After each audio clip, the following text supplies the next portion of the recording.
Hello, my name is Christine and I run a vintage shop called Prima Treasures on Etsy. So normally in my videos I talk about things that people might be interested in buying, but today I wanted to talk about something a little different, and that is selling and how that relates to pricing. I think at some point in our lives each of us probably finds ourselves in a situation where we have something that we need to sell off, or maybe a bunch of things we need to sell off, and what comes up very quickly is, how do we price these items that we have? And I'm going to assume for the purposes of this discussion that we're selling used things, whether it's an estate sale for our mom or our grandma, or possibly a garage sale for ourselves. But it can be tricky to price used products because, we know what a new item costs when we go to the store, we see that. So that's not hard to figure out. But how do you factor in, something that's 5 years old, so it's an older model, maybe it's got wear and tear and things like that. And that is a sticking point for a lot of people, and they feel uncomfortable making those kinds of decisions. So I want to share what, in my mind, is my easiest trick for solving this problem. And so essentially, hopefully everybody by now knows that, the biggest marketplace for used items is eBay. And on this question, eBay can be your friend. They do have a function that will show you what people paid for things. So I want to go through that, show you how to do it. And that way, for anything that you're interested in selling as a used item, very likely people on eBay are selling the same thing that you have. And you can take a look at the prices that they got. And that gives you an idea of what you should charge for, the same thing that they had. So let me walk you through that real quick, and I'll give an example, and then I can talk you through, how to decide what to price to put on your item. So first, we're going to jump over to eBay. I've got a window already set up, and I want to put something easy in here so you can see I've already kind of played with it. We're going to start with a vintage Pyrex mixing bowl. That helps if I spell it right. So, isn't this great? You can see right off the bat that there are way too many here. So, one of the points I wanted to make up front is, when you're selling something, you want to put enough keywords in the search that you really narrow down exactly what it is you have. So, let's go back to the estate sale example. Let's say grandma has a bunch of Pyrex mixing bowls and she wants to downsize and sell stuff like that off. So the first thing you want to do in here is, let's put the pattern name. Let's pick gooseberry and say she has the gooseberry pattern. Okay, well, thank goodness we're down from 16,000 to now 289, but that's still a lot. So I'm going to encourage you, when you're trying to come up with items that are an exact match to your item that you're trying to sell, you want to put as much details as possible in here. So in this case, we're going to go ahead and put the size, 2 quarts. And that way we get a more manageable list. Now you can see this is a manageable list of 2-quart items. And right off the bat, we're kind of seeing that, the price point seems to be in the 40 to 50 range. There's one down here, and this is a good example of something I wanted to talk about, which is eBay. When you sell things, it encourages you to start with a low bid. However, logically thinking through that process, there are so many items on eBay. And you saw, if somebody's just looking for a vintage Pyrex mixing bowl, they're going to get 16,000, matches back. And if they don't put in more details to be specific about what they want, they're going to see stuff like this right here, where somebody put a starting bid of $10, $5, or even $1. And the problem with going along with eBay's logic of putting in a low starting bid, they want you to believe that you're going to get tons of bidding action and people are going to compete. Well, that's not the reality. The reality is, look right here. This particular auction has just over an hour left, and they've gotten one whole bid. So I want to stipulate to you that if you decide to go with this low starting bid strategy, pick a low starting bid that you are comfortable letting that item go at that price, because there's a probably 80% chance that you will get one bid, And that's the price that someone will pay for the thing you're trying to sell. If you're not okay with that, well, then that's what we're going to keep talking about. But I did want to show this example of just how easy it is to follow eBay's instructions, set a low bid, and then find yourself getting bitten because there wasn't the bidding action that they, want you to think you're going to get.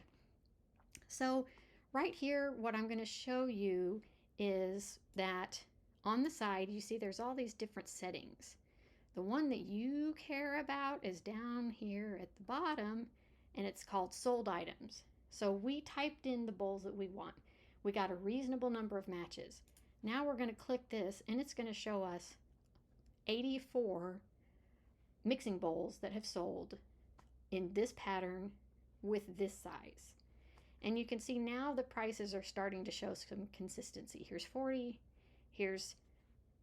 okay, this is a perfect example of something I wanted to also discuss in the pricing strategy realm, which is sometimes people will put an insanely high shipping price right here. You can see here, this person, 22. This person offered free shipping. Here's another one that's 22. But this guy decides to charge 57 shipping. So this poor person who bid on this item, or who, actually it's a buy it now, they paid the 54 sticker price and the 57 shipping. So I wanted to clarify that when you're pricing your item, be aware that people know full well that the shipping is also a cost to them, and they're going to consider that part of the price. So when you price, you want to make sure that your shipping and your price both add up to what you think is a fair and reasonable cost to the buyer. Because realistically, this person should not have made this purchase. So I want to change the filtering here to show the lowest first. So that way you can kind of see out of these 84 items that sold, some of them sold as cheap as 16, but look at the shipping. They really paid closer to 40. Same thing here. So very quickly you see the prices start to ratchet up to, 30, 40. And, if you look at something like this, it might give you concerns that, why am I bothering to do this?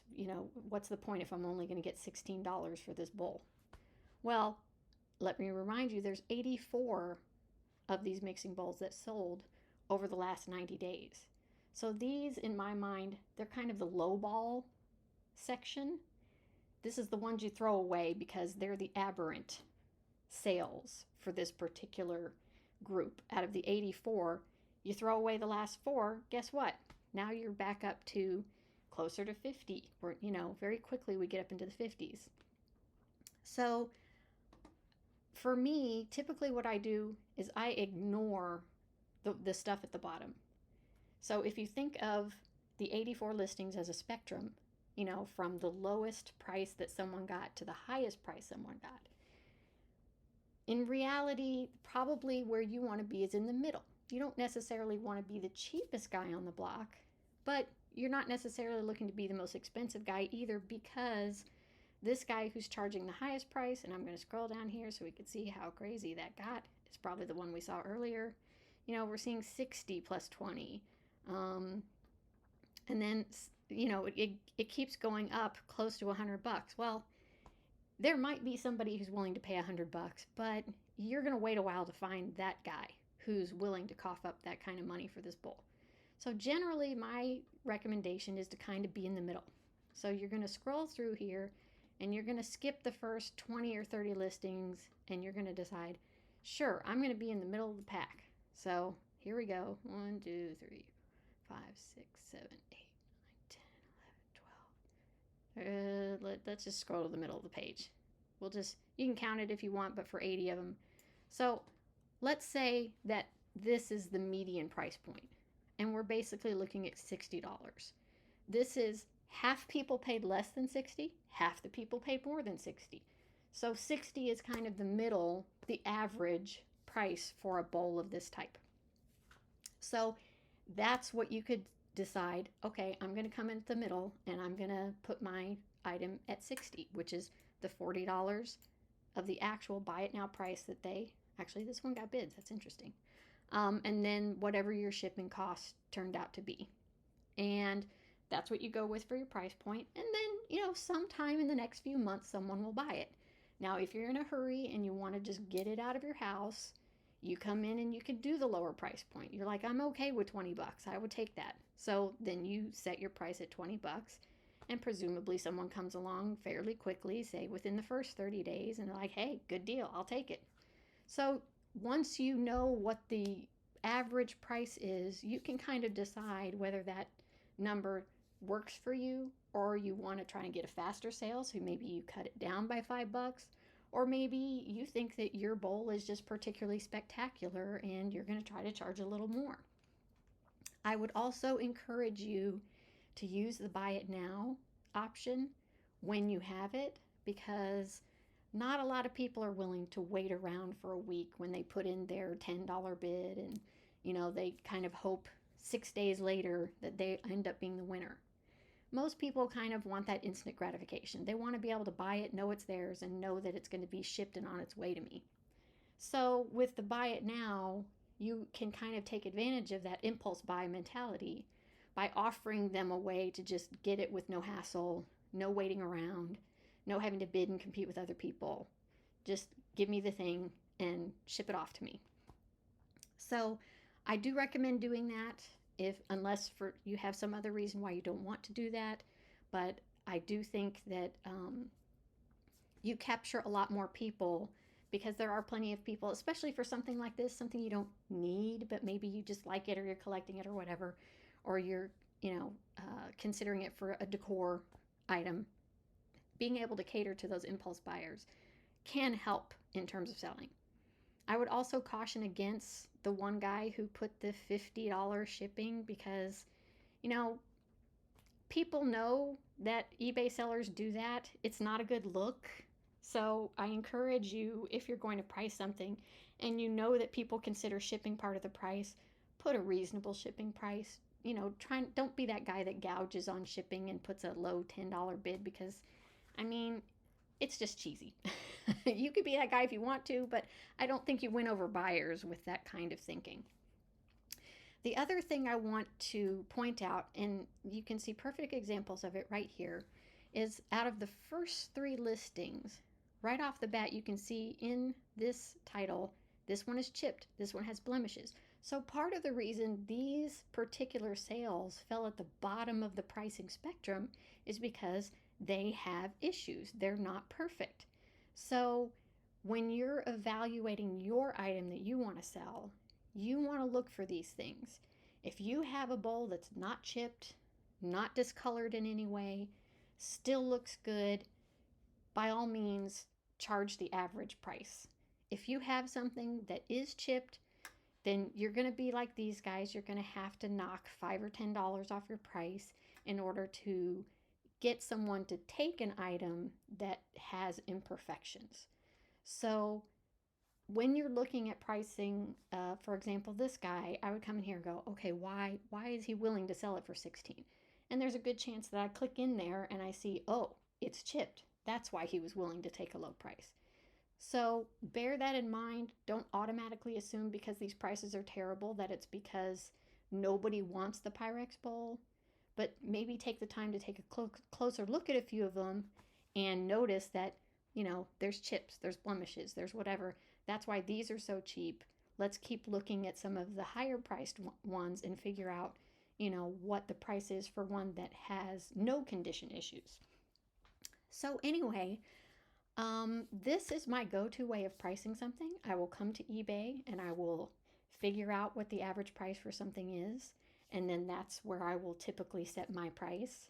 And for the vast majority of items that you might have to sell, eBay is a perfectly good resource for you, because as you can see, there's dozens of them. So even if, for some reason you think, well, mine's not black and white, mine's pink, you can come in here and you can put pink in too. And now it'll show you 67. And again, you can kind of spin through here and see where do you want to be in terms of the pricing. And you can go from there knowing that you have an example of 67 people who paid these exact prices for the item that you're trying to sell. And as a result, you know your price is not unreasonable because you've already done the research and confirmed that people are paying these prices for your item. So I really like the idea of having sort of fact-based pricing, something based in reality that's not based in some pie in the sky collector's mind of, oh, my thing is worth $150. Well, is it really? eBay will tell you the truth. And you can use this technique for researching prices on the vast majority of used items that you might have to sell. And I do have other tricks for things that don't go onto eBay or that don't sell on eBay very frequently. So in another video, if people are interested, I can put together those tricks as well. But this particular strategy should cover, I'm going to say, like 95% of all the used items out there, including vintage. I mean, these Pyrex bowls are vintage, so vintage and used. This is a good way to figure out pricing for almost anything you would need. So I hope that you've learned something helpful today, and I appreciate you watching. Thank you.